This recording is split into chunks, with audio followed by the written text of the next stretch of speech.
Assalamualaikum warahmatullahi wabarakatuh. Bertemu kembali dengan pembelajaran Bahasa Indonesia pada materi Struktur Teks Persuasif. Sebelumnya, jangan lupa subscribe dan bunyikan lonceng notifikasi agar tidak ketinggalan video pembelajaran Bahasa Indonesia dari channel ini.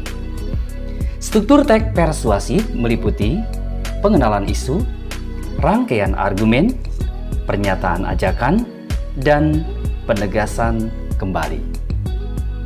Kita bahas satu persatu. Pengenalan isu.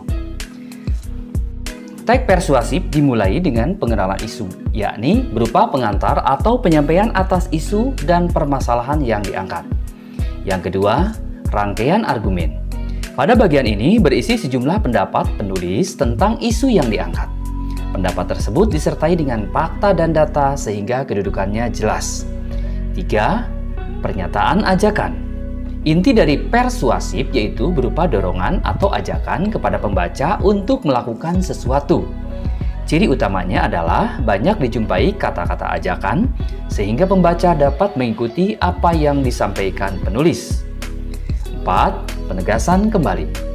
Bagian ini berisi penegasan kembali dari pernyataan-pernyataan sebelumnya yang biasanya ditandai oleh ungkapan-ungkapan seperti demikianlah, dengan demikian, oleh karena itu.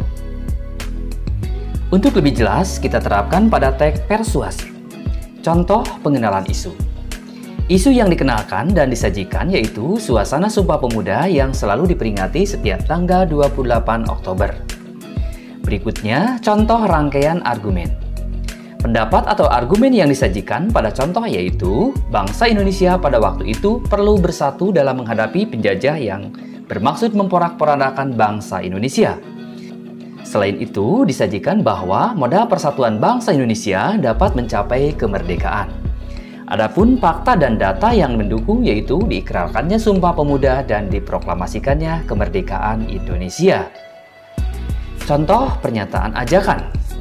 Pada bagian ini disajikan ajakan kepada para pemuda dan pelajar untuk mempelopori semangat persatuan yang dahulu pernah diwujudkan dalam Sumpah Pemuda. Bagian akhir adalah contoh penegasan kembali. Disajikan penegasan kembali tentang semangat persatuan dan kesatuan pemuda yang tercermin dalam Sumpah Pemuda. Hal tersebut diperjelas dengan kata kunci yaitu demikianlah.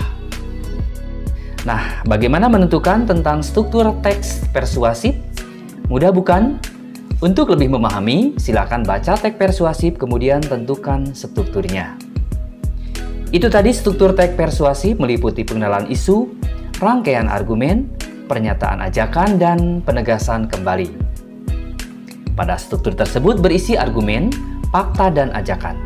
Semoga bermanfaat. Terima kasih. Wassalamualaikum warahmatullahi wabarakatuh.